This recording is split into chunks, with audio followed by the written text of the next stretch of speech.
The families of a 22-year-old Latino man and a 13-year-old Latino boy shot and killed last month by Chicago police officers are demanding justice, and they want other Chicagoans to join them. Meanwhile, the leaders of the Fraternal Order of Police local lodge claims both shootings were justified. Amanda Vinicky joins us now live in Little Village. Amanda. Yes, Paris, I am near a mural and a memorial near the site where on March 29th, 13-year-old Adam Toledo took his final breaths. As you'll recall, video that was released by the city's Civilian Office of Police Accountability showed Toledo running from a police officer, and then at the officer's order, Toledo did appear to toss a gun he was holding, put his hands up, but he was shot by a single bullet within seconds after. Fraternal Order of Police President John CATANZARA stands by the officer who fired those shots, Eric Stillman. His response was so very calculated and textbook. It needs to be a training video, even though people won't like me saying that. I really don't give a damn. But the total control he had of what he was doing every split second that he was doing it speaks volumes for how well trained he was. Meanwhile, just 2 days after that incident on March 31st, 22-year-old Anthony Alvarez was killed in Portage Park. Video released just yesterday shows him running from police. It is still unclear what provoked that chase. He appears to have a gun in one hand when Officer Evan Solano shot Alvarez several times. CATANZARA defends that officer's actions as well. Justifiable articulation on why he was even initiating the foot pursuit to begin with. He could clearly see a weapon in the subject's hand. It does not matter that the subject is facing away from an officer when they have a weapon. There has been instances where officers have been shot and killed with even offenders who had their hand up in the air with a weapon in their hand. It's a simple flip of the hand and one bullet. He says the officer was clearly fearing for his life. His reaction is, I'm going home tonight. The subject had multiple opportunities to comply and drop the weapon and stop the run, stop chasing, or being chased, I should say.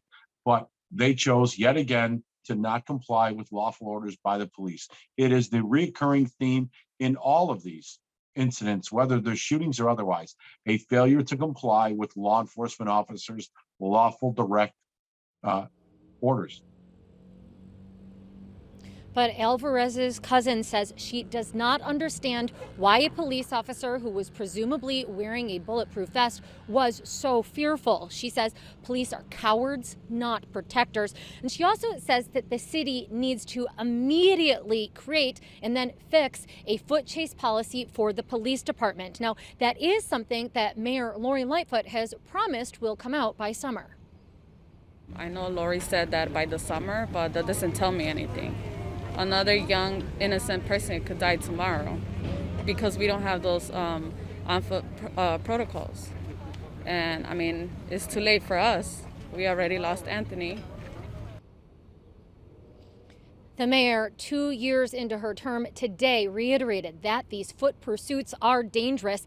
They are also common, she says, about 7 to 10 occurring daily in the city of Chicago. Now, the mayor did tell reporters that she had considered completely ordering the police to stop all foot chases pending a policy coming out, but she decided against it. It's always easy to say, let's just stop. But I also don't want to signal to individuals, particularly in communities that are under siege by violence, that you can avoid any accountability by running faster than the police. I think that would send a terrible message. A foot chase policy is only one of the various changes that organizers, activists like Mother of Five, Cecilia Garcia, say have to be made. She says police act with impunity with carrying out excessive brutality against Black and brown people because, she says, there is a lack of accountability. Here in Chicago and around the country, the police continue to gun down our young people without any repercussions, even when adhering to commands from police. Our youth are still being gunned down while white criminals who commit egregious crimes of violence are handcuffed and taken alive. We will not stand by while this injustice continues. We'll get back to what actions they're taking in just a bit. We also have UIC John Marshall Law Associate Dean Sam Jones. He says that communities of color have long claimed that they're subject to police brutality. He says what's changing now is awareness. What's different today is that we're able to see the slow and torturous killing of someone like a George Floyd. We're able to see what happens to a child like Adam Toledo. And so because of this awareness, we're becoming cognizant of the fact that we simply have too many problematic police officers serving in our police departments around the country. Jones also says that situations like Toledo's in which a suspect appears to comply with an officer's orders but still is shot are particularly problematic. This endangers our society generally, but it also endangers police officers.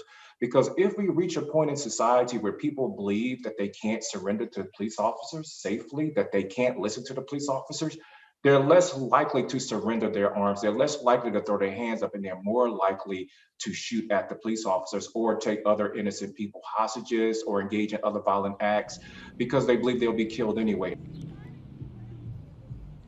Meanwhile, though the 30-day minimum time after a shooting has been completed, Officer Stillman is still on leave. The FOP president saying that he is traumatized by the decision he had to make that day in the alley when Adam Toledo died. Now, COPA does recommend that Officer Evan Solano be put on leave the entire time that it is investigating the Alvarez shooting. And it just goes to show you the bias that comes out of COPA. It's not surprising to us, sadly. I already spoke to that officer myself personally several times, and I told him, be prepared. This is probably going to happen because COPA doesn't do anything fair. It's already saying that it's made a predetermined judgment that the officer was wrong on some level.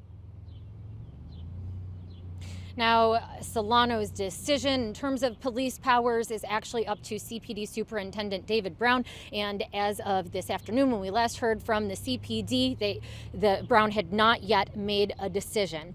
Meanwhile, Anthony Alvarez's mother was right here just hours ago. She was wearing a shirt with her son's name on it. She and others are calling for Chicagoans to come on out to Portage Park on Saturday, that's May Day, where they are seeking justice and accountability for police.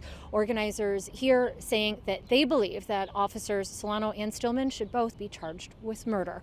Paris, back to you. All right, Amanda, thank you so much.